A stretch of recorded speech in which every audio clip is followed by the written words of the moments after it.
നമസ്കാരം. കഴിഞ്ഞ ദിവസം ഞാൻ ലാറ്റിക്രീറ്റിൻ്റെ ഒരു മീറ്റിംഗ് അറ്റൻഡ് ചെയ്യാനിടയുണ്ടായി.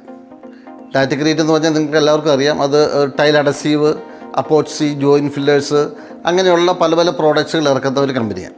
അന്ന് അവരവിടെ ഒരു എക്സ്പെരിമെൻറ്റ് ചെയ്ത് കണ്ടു. അത് കണ്ടപ്പോൾ എനിക്ക് നിങ്ങളെയും അതൊന്ന് കാണിക്കണമെന്നും അത് വളരെ പ്രയോജനപ്രദമായൊരു കാര്യമാണെന്നും എനിക്ക് തോന്നി. നമ്മൾ ടൈൽസ് വിരിക്കുമ്പോൾ നമുക്കെല്ലാവർക്കും അറിയാം, ടൈൽസ് വിരിക്കുമ്പം നമ്മൾ ആദ്യമേ ചെയ്യുന്നത് ബെഡ് വിരിച്ച് മണൽ കൊണ്ട് ഒരു ബെഡ് വിരിക്കുന്നു, അത് ലെവൽ ചെയ്യുന്നു. ആ ലെവൽ ചെയ്ത ബെഡിൻ്റെ പൊക്കത്തിലേക്ക് നമ്മൾ വെള്ളത്തിൽ സിമെൻറ്റ് കലക്കിയ ഗ്രൗട്ട് എന്ന് പറഞ്ഞാൽ ഒരു കുഴമ്പ് രൂപത്തിലാക്കി ആ ഗ്രൗട്ട് നമ്മൾ ആ ബെഡിന് മുകളിൽ വിരിക്കുന്നു, ഒഴിക്കുക, ഒരു മഗ്ഗിലെടുത്ത് ഒഴിക്കും. അതിനുശേഷം ഒരു കൊലശേഖർ വെച്ച് നമ്മൾ അതിൽ വരയും, ആ ബെഡിൽ വരയും. അതെന്ന് വെച്ചാൽ ആ ബെഡിൻ്റെ ഉള്ളിലുള്ള എയറുകൾ പുറത്തേക്ക് പോകാനായിട്ടാണ് അങ്ങനെ കൊലശേഖർ വെച്ച് വരയുന്നു. എയർ പോയി ഉറപ്പ് വരുത്തിയതിന് ശേഷം നമ്മൾ ടൈൽ ലേ ചെയ്യും. അതാണ് നമ്മൾ നോർമൽ രീതിയിലുള്ള ടൈൽ ലേ പ്രോസസ്സ് എന്ന് പറയുന്നത്. പക്ഷേ ഇങ്ങനെ ലേ ചെയ്യുന്ന ടൈൽസുകൾക്ക് ഇപ്പം കുറച്ച് കാലങ്ങളായിട്ട് ടൈൽസുകൾ പൊങ്ങിപ്പോരുന്നു, ഒത്തിരി എണ്ണം കൂടുന്നു. ടൈൽസ് ലേ ചെയ്യുന്ന സമയത്ത് എയർ ഗ്യാപ്പ് ഉണ്ടാകുന്നില്ല, പക്ഷേ ഫ്യൂച്ചറിലേക്ക് അവിടെ എയർ ഗ്യാപ്പുകൾ വരുന്നു. അങ്ങനെയുള്ളതിൻ്റെയൊക്കെ കാരണത്തിനൊരു സൊല്യൂഷനായിട്ടാണ് അവർ പറഞ്ഞത് ഈ സൂപ്പർ സെറ്റ് എന്ന് പറയുന്ന ഒരു പ്രോഡക്റ്റ്. ഇത് എന്തുകൊണ്ടാണ് ഇത് നമുക്ക് പ്രയോജനപ്രദം എന്ന് പറയുന്നത് എന്ന് ഞാൻ ജസ്റ്റ് ഒന്ന് കാണിക്കാം. ഇത് 2 ഗ്ലാസ്, 4 ഗ്ലാസ്. ഈ 4 ഗ്ലാസ്സിലേക്ക് ഞാൻ കുറച്ച് വെള്ളം ഒഴിക്കുക. 2 ഗ്ലാസ്സിൽ ഞാൻ വെള്ളം ഒഴിക്കുക. ഓൾമോസ്റ്റ് സെയിം വെള്ളമാണ് ഒഴിച്ചേക്കുന്നത്. ആ ഗ്ലാസിൻ്റെ അകത്തേക്ക് ഞാൻ സൂപ്പർ സെറ്റ് ഒഴിക്കുകയാണ്. ചെറിയ സ്പൂണാണ് ഇത്, അതുകൊണ്ട് ഞാൻ ഇത് സൂപ്പർ സെറ്റ് ഒഴിച്ചു. എന്നിട്ടൊന്ന് ഇളക്കി ഇതൊക്കെ മിക്സാക്കി. കണ്ടോ, നല്ല പാല് രൂപത്തിലായി അല്ലേ. ഇനി നമുക്ക് ഇതിൻ്റെ അകത്തേക്ക് സിമെൻ്റ് അങ്ങ് ഇടാം അല്ലേ. ഒരു സ്പൂണ്, ഒരു 2 സ്പൂണ് സിമെൻറ്റ് ഈ വെള്ളത്തിലിട്ട് അങ്ങ് ഇളക്കി നന്നായിട്ട് അങ്ങ് ഇളകട്ടെ അല്ലേ. വേറെ സ്പൂൺ മാറ്റി ഉപയോഗിച്ചത് മറ്റേ സ്പൂണും ഉണ്ടായിരുന്നു, നമ്മൾ സൂപ്പർ സെറ്റ് എടുത്തത്, അതുകൊണ്ടാണ് സ്പൂൺ മാറ്റി ഉപയോഗിക്കുന്നത്. അപ്പം ഈ സെയിം സ്പൂൺ വെച്ച് തന്നെ നമ്മൾ ഇതിൻ്റെ അകത്തേക്ക് കൊണ്ട് നമ്മൾ ഇളകും. അപ്പം ഒന്നിൻ്റെ അകത്ത് സൂപ്പർ സെറ്റ് മിക്സ് ചെയ്തതുകൊണ്ട് ഒന്നിൻ്റെ അകത്ത് സൂപ്പർ സെറ്റ് മിക്സ് ചെയ്യാത്തതുകൊണ്ട് കേട്ടോ.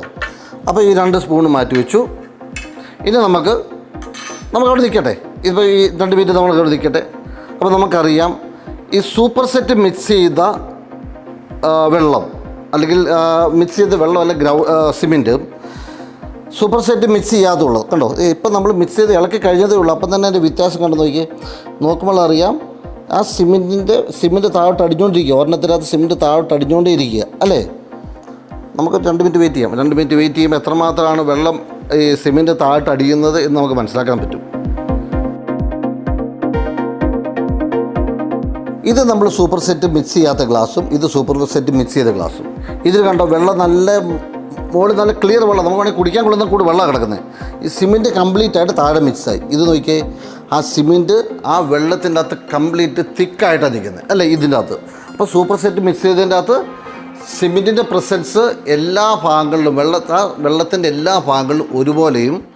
ഈ സൂപ്പർ സെറ്റ് മിക്സ് ചെയ്യാത്തതിൻ്റെ അകത്ത് സിമെൻറ്റ് എന്ന് പറയുന്നത് താഴെ മാത്രം കിടക്കുന്നു, മുകളിലോട്ട് വെള്ളം സെപ്പറേറ്റ് ആയിട്ട് കിടക്കുന്നു. ഈ എക്സ്പെരിമെൻറ്റിൽ നിന്ന് നമ്മൾ മനസ്സിലാക്കേണ്ടത്, സൂപ്പർ സെറ്റ് മിക്സ് ചെയ്യാത്ത ഈ ഗ്രൗട്ട് ഉപയോഗിച്ചാണ് നമ്മൾ ടൈല് ലേ ചെയ്യുന്നതെങ്കിൽ ഈ ഗ്രൗട്ട് നമ്മൾ ബെഡിന് മുകളിലോട്ട് ഒഴിക്കുമ്പം തന്നെ വിത്തിൻ സെക്കൻഡ്സ് സിമെൻറ്റും വെള്ളവും തമ്മിൽ സെപ്പറേറ്റഡ് ആവും. അപ്പോൾ അതുകൊണ്ട് തന്നെ ആ ടൈല് പെർഫെക്റ്റ് ആയിട്ട് സെറ്റിംഗ് ഒരിക്കലും അതിനുണ്ടാകുന്നില്ല. ഇനി സൂപ്പർ സെറ്റ് മിക്സ് ചെയ്ത ഈ ഗ്രൗട്ടാണ് നമ്മൾ ഉപയോഗിക്കുന്നതെങ്കിൽ ഇതിൻ്റെ അകത്തുനിന്ന് സിമെൻറ്റും വെള്ളവും തമ്മിൽ ഒരിക്കലും സെപ്പറേറ്റ് ആകുന്നില്ല. അതുകൊണ്ട് തന്നെ ഇതിൽ നന്നായിട്ട് നമുക്ക് ടൈല് സെറ്റാകാനായിട്ട് സാധ്യതയുണ്ട്. അപ്പം നമ്മളെല്ലാവരും ശ്രദ്ധിക്കുക, നമ്മുടെ പണിയുന്ന ആളിനോട് പറയുക, നമ്മുടെ എഞ്ചിനീയറോട് അല്ലെങ്കിൽ നമ്മുടെ എഞ്ചിനീയേഴ്സിനൊക്കെ എല്ലാ എഞ്ചിനീയേഴ്സിനും അറിയാമായിരിക്കാം, നമ്മൾ പണിയുന്ന ആൾക്കാർക്കും അറിയാമായിരിക്കാം. എങ്കിൽ പോലും അവരോടൊന്നും കൂടെ സജസ്റ്റ് ചെയ്യുക. ഉറപ്പായിട്ടും ഇനി ടൈല് ലേ ചെയ്യുമ്പോൾ സൂപ്പർ സെറ്റ് ഉപയോഗിച്ച് മാത്രമേ നമ്മൾ ലേ ചെയ്യാവുള്ളൂ. ഇത് ലാറ്റക്രേറ്റ് എന്ന് പറയുന്ന കമ്പനിയുടെ സൂപ്പർ സെറ്റാണ് നമ്മുടെ കടകളിലുള്ളത്. കൊച്ചിൻ സാനിവേഴ്സിൻ്റെ എല്ലാ ബ്രാഞ്ചിലും അവൈലബിൾ ആണ്.